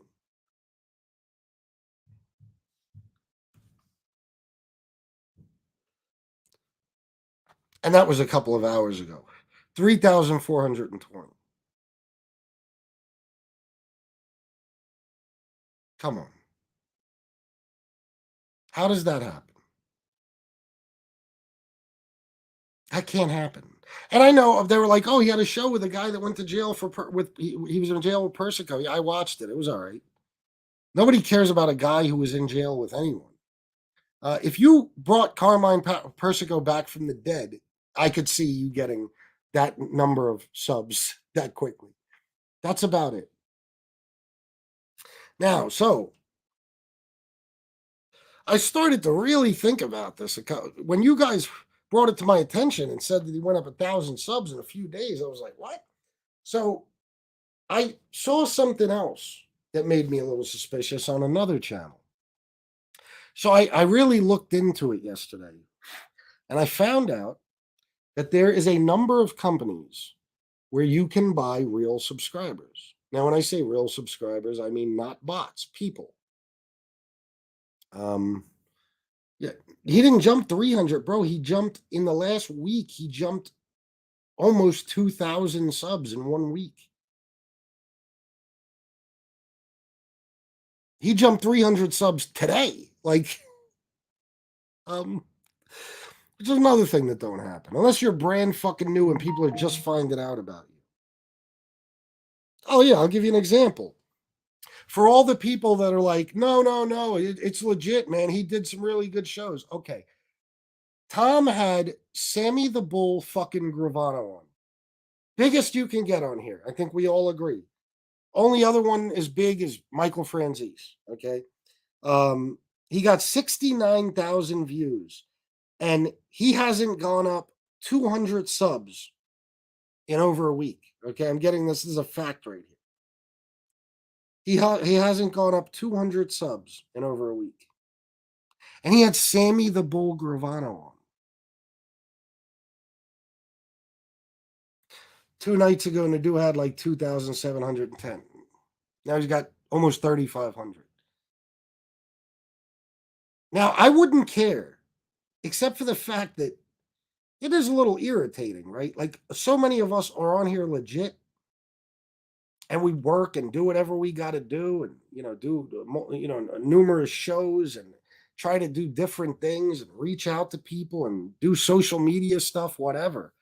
And I'm happy if I'm even crawling, as long as I'm crawling forward and not backward.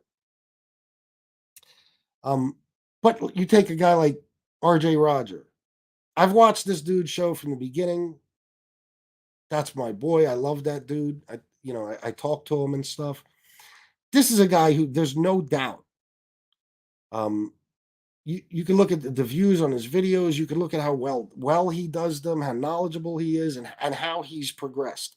He progresses at a normal rate. He's doing well. Don't get me wrong. He's moving fast, but he's moving normal fast.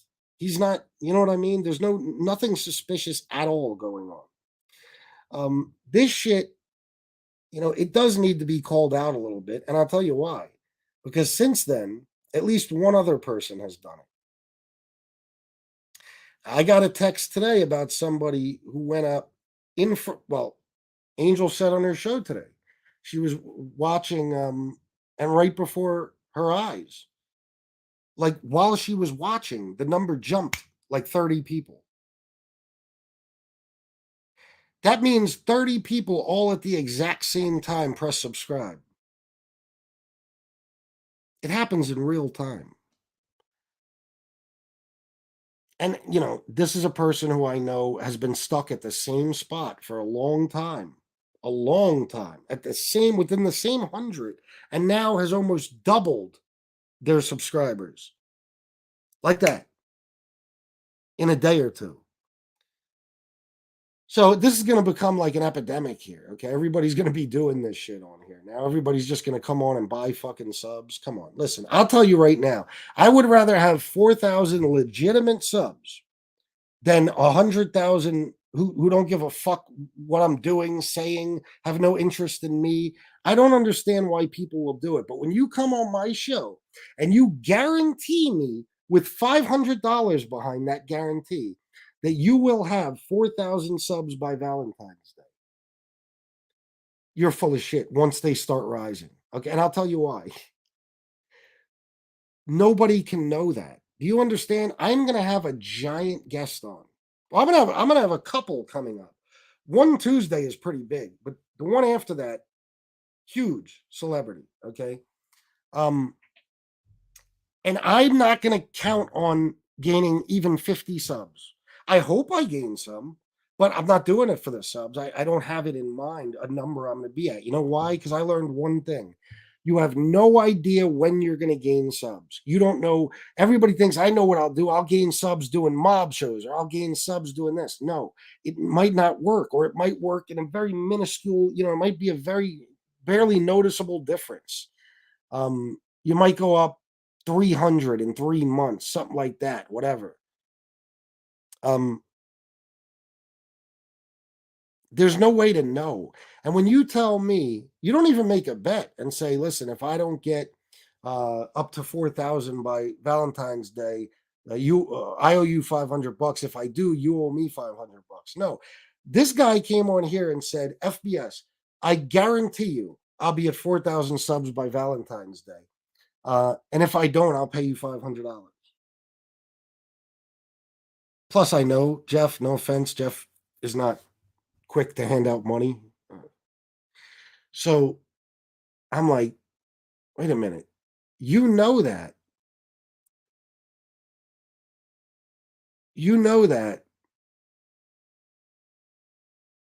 You're so sure of it. You're willing to put $500 behind the fact that you're going to gain that many subs by Valentine's Day. And then all of a sudden, out of nowhere, right after you say that, I mean, within a day or two after you make that claim, you sky fucking rocket. You don't just go up some. No, he'll be at the 4,000 unless this slows him down. Me saying this because, we've seen other people when I call them out about an irregular amount of subs being gained, all of a sudden it stops for a little conveniently. Maybe this will slow him down, but he'll be at this rate. He'll be at 4,000 by Saturday. Without a doubt. How is that fucking possible? How's it possible? RJ Roger has probably the best mob show, period. Okay. The most informative, most well thought out, best mob show. And he's been on here a few months and he's just getting to 4,000. He just got to it, I think, today or yesterday. You're telling me you went from 1,900 to 4,000 in a matter of a few days? Because that's what's going to happen. He'll be at 4,000 by Saturday at the latest, if not tomorrow. And you go up 300 subs in 2 hours on a show, on a day. I don't even know if you did a show. Come on, guys. You can't make it that obvious if you're going to do something. I would suggest don't do it at all. But if you're going to do it, I mean, you can't come on somebody's show and tell us it's going to happen and then it happens, because YouTube doesn't work that way. There's no way you can know what's going to get you subs. I've done shows where I thought I was going to shoot up 500 subs afterwards and I got nada, nothing, not a fucking thing. Okay? So there's no way to predict that. And to put $500 behind it, you got to be sure that shit's going to happen. And how can you be sure if you're relying on your content? Listen, you can have the best content in the world. It doesn't mean it's going to get you anywhere. It just doesn't work that way. YouTube is unpredictable. You have no fucking idea what's going to happen with your channel from day to day. Nobody can sit here and say how many subs I'll have in X amount of time. Unless maybe if they're climbing at a specific pace, like say they're getting 300 subs a month and they've been getting that for 6 months. Okay, then you say you're at 3,000 today. You can say, all right, I'll be at 3,300 a month from now. Sure, and it's likely you will. You can't be at 1,900 and say I will have 4,000 by Valentine's Day, and you wind up getting it within a few days. This shit is insane, bro. Anybody who believes this is out of their fucking mind. And now it's spreading. That's why I wanted to mention it tonight, because now I see other people do it. Come on, guys. This is fucking crazy now. Listen, you know what? You can all pass me. I'll tell you one thing. Whatever number I'm at, it's legitimate. Every sub was fucking earned. And I'll tell you what, I haven't had no fast streak since August. All right. I was doing pretty good. I slowed down almost completely like the beginning of August. I wasn't getting no more subs. I did the Jimmy Calandra interview, and then the next month I probably went up about 400 or 500 subs. And ever since then, I climbed very slowly, very, very slow. I have weeks where I don't gain a fucking sub. I have weeks where I actually lose a few. So, this shit is ridiculous. And it's being seen by everybody. It's being seen by everybody. The sad part is, the day after I talked about this last time, I still had people emailing me, no, FBS, let me explain to you how it happens. Yeah, explain to me, the guy with the YouTube channel who watches this stuff. No. It doesn't happen. Not unless something big takes place. An algorithm, all this talk about the algorithm, an algorithm doesn't kick in and double your subscribers in 3 fucking days. It doesn't. What do you think it does? It's just nuts. And I don't like phonies. Listen, that's what I've been doing from the fucking beginning. From the beginning. Yes, exactly. I started with A-Light, and I call out anybody who I see openly bullshitting us. Yeah. When Ali did the Borello tapes, and I knew that there was another tape, I called him out on it. I call people out who bullshit and lie to us. And this is fucking ridiculous now. This is like laughable. Now you're going to buy your fucking subs. And I looked it up. There's a fucking company called Viral Lift, and there's a couple of others where you can do it. You pay this service, and they in turn, I guess, pay, however many people, I don't know if it goes by price, whatever. They will watch your video. They will comment. They will like it. They'll engage, all that shit. But they're not anybody you earned. It's just somebody you bought. So I don't know, man. It's not that important to me. I'll tell you that much. It's not that important to me. Yeah, he did. He didn't even realize it. He did.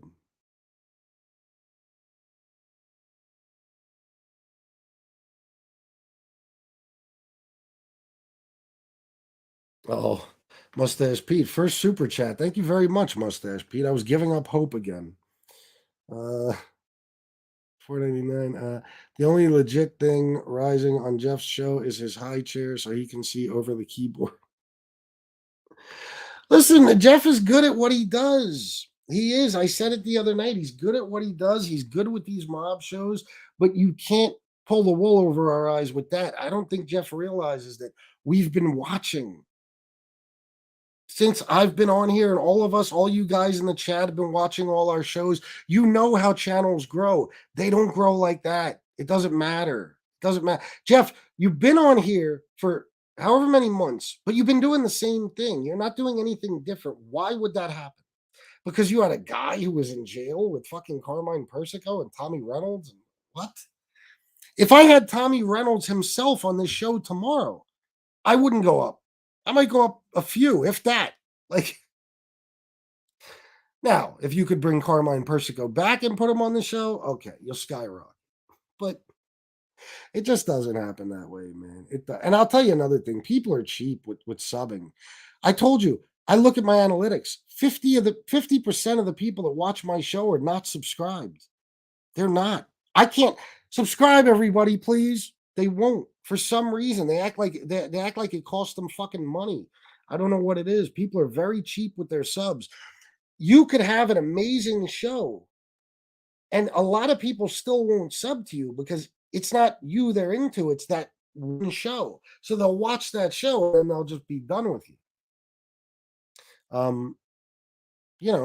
It's just the way it is. Take a guy like Joe, right? Joe Bay 8th. Funny guy, whatever. Guy became well known on here through Vinny's show and Tom's show and my show. And where's he at?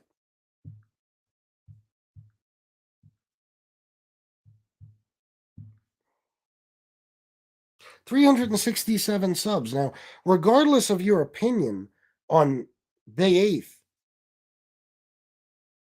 I would have expected him to be a lot further than that. But that's how it is. People are not quick to sub. They're fucking cheap when it comes to that. They don't want to, I don't know, something about clicking. It's just like on here. I can't get nobody to hit the fucking like button. I don't know. Or the notification bell. Some people, for some reason, they don't want to be bothered. That's fine. But it goes to show you, a guy like Joe, he's only made it to 367 so far in his show. People don't sub at the pace that others think they do. Look it up. 22 months is the average to get 1,000 subs on YouTube. 22 fucking months, almost 2 years. So how do you double your fucking subs in a few days? Amateur Historian, $50. Thank you very much, my friend. That's excellent. Thank you. Hey, FS, I just hopped on the live. Keep up the great work and don't take this video down. Oh, I won't. I actually like this one. I think it was a good one. So thank you very much again for that generous donation. Jimmy Calandra, you have 204 in the chat. Nice. 210 now. Thank you, Jimmy. Yes. Everybody, please hit the like button. Subscribe if you haven't already. And for the love of God, hit the notification bell. Thank you very much. Faith is live right now with Nadu. They're probably talking about this, and he'll say, oh, he's hating. He just doesn't like the fact I'm catching up to him. Bro, I assumed that eventually you would pass me. You do a good mob show. If anybody would pass me, I assumed you would eventually. But what you're doing is laughable. Anybody who's not, cracking up over this and saying, yeah, fucking right, Jeff, is just delusional. That shit does not happen, man. It doesn't. Nobody is shooting up 2,000 subs in a week. Unless you've done something phenomenal or you've had some viral videos or something. I told you, I got videos throughout my whole library that have more views than the ones he got. And some of them I got overnight. When the first video where I talked about A-Light calling out Sammy, I think I got like 60,000 views on that video. Didn't do nothing special for me. I got many videos that have 12,000, 15, 20,000, 30,000. Doesn't do anything special. It doesn't really mean anything. Oh, thank you, Roland, very much for the $10. He said, "Fuck the haters." Thank you, my friend. I appreciate that. Nice. You guys are chipping in a little bit tonight. I appreciate it. Thank you.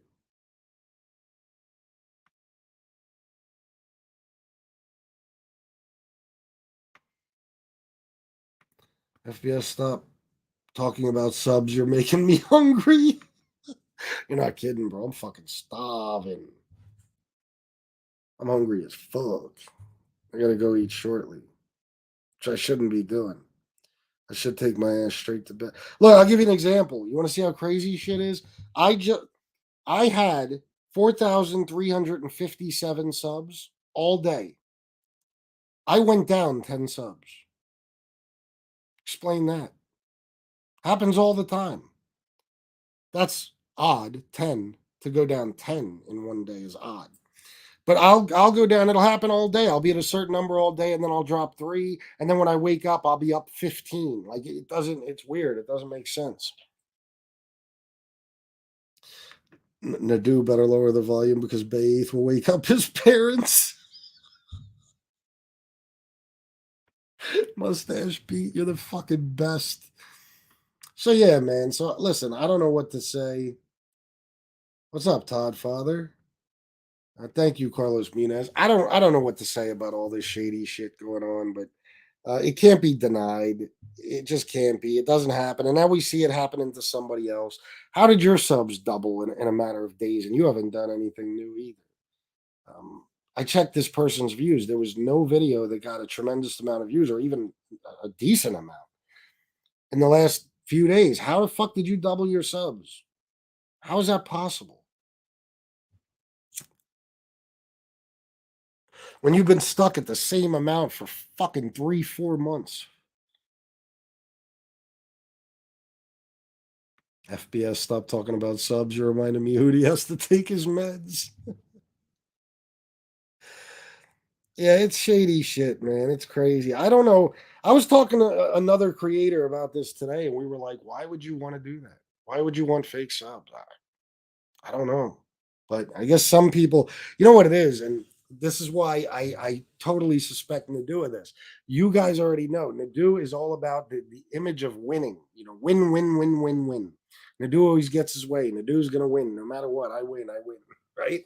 So, do I think there's any measures he wouldn't take to pass a lot of us by, especially me? I'm sure he would take those. He would do what he has to do. Yeah, I agree. Let's get Mikey. But I don't want to bash Nadu. I'm not into that shit. Like I'm not. That's not what I wanted to do tonight. But I had to bring this up. And his case right now is just the most severe case of it. I told you, I don't fucking like when people insult our intelligence. Okay, when you look at me to my face and basically you're telling me without telling me that I'm a fucking moron, and that's what you're doing when you're going and buying subs and you expect me to believe they're real. So after looking into it and finding out, holy shit, you really can do this. I was surprised. I was like, wow, you can bots. Yes, if you buy bots, YouTube will catch them and get rid of them. You might even lose your fucking channel. Not even worth taking the chance. But apparently, you can really buy real subs. It's crazy.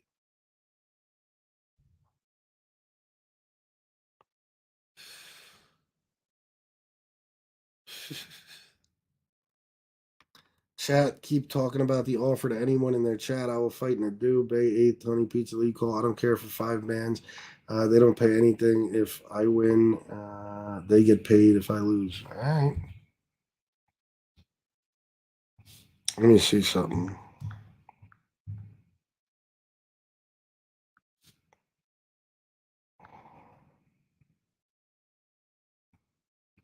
Sheesh.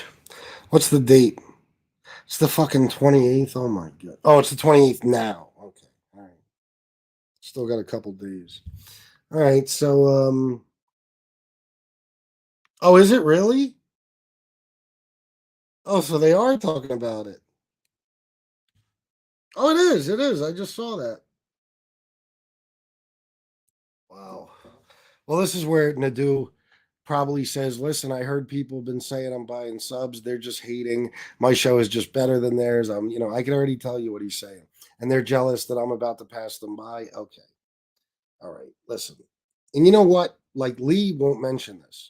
Lee will not mention this because he needs Jeff to do his mob shows for him. But Lee, just as much as me, knows this is fucking bullshit. And I'm not telling you Lee's not doing it too. He might be. I don't know. But he certainly knows Jeff is, but he won't mention it. No, because I need Nadu to do mob shows with me, for me. So, a lot of people aren't going to talk about this because they want to be Nadu's buddy. But anybody with fucking brains sees this. And no, you think Tom LaVecchia doesn't see this and say, come on, get the fuck out of here. But they won't say it. So once again, I'll be the only one calling him out in his bullshit. And then like 2 months from now, and everybody has beef with Nadu, mark my words, the first thing they'll say is, yeah, that's why you bought all your subs. Have a good night, Gianni Catalano, bro. I'll see you. Yeah, it does. I'll see you next time, all right? I'm going to get off here in a second, too.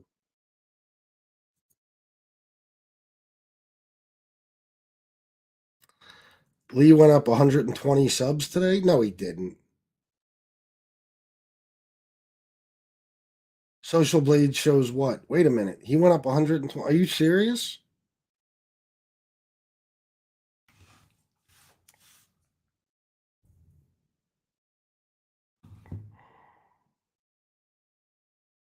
Boston Red's probably fucking with me.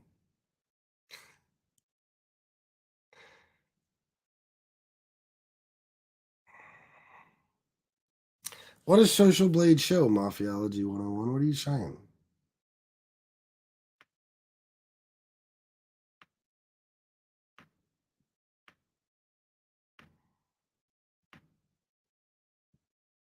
It's a weird, again, it's just a half a comment, I guess. I don't know.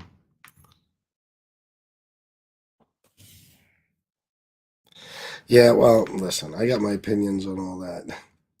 But did he go up 120 today, though? That's what I'm asking. Well, he's the mayor of YouTube. Oh, good night to Shannon.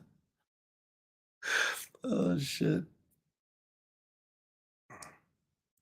It's all because of that MobTubers website. LOL, whoever named that has to be a millennial. No, just a dick rider of mine. How much for 5,000 subs? I will start a show about nothing. I couldn't tell you, bro.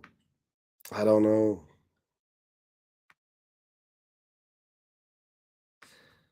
Let me see. I do think you guys will be surprised at my guest Tuesday night. You'll definitely be surprised at the one following that.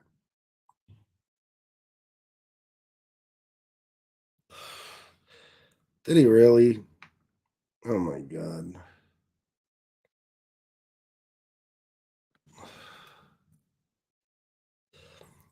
Well, Andrew, listen, it's, you know what, I'm not going to get into it, but we know what's suspicious and what's not.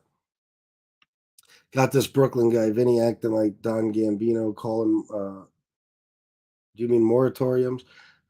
Tommy Boy calling embargo like they control anything. Yeah, I know. What did Vinny do, though? Crime organizations and bold crimes? Where have you been? Hi. We got to get FBS to 5K. I'll get to 5K, but I'll get there legitimately, even if it takes a while.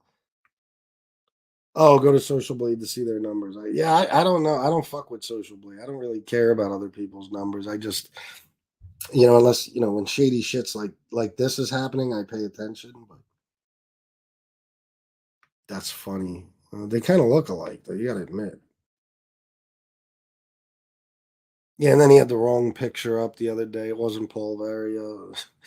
All right, guys, I'm out of here. Thank you for everything. I love you guys. 194 people still here. Please hit the like button on your way out. Subscribe if you haven't already. Hit the notification bell. If anybody would like to donate, my Cash App, Venmo, and PayPal are in the description of this video. All donations are greatly appreciated. and they keep my ass on here trying to entertain you guys. So if you have the wherewithal, please do.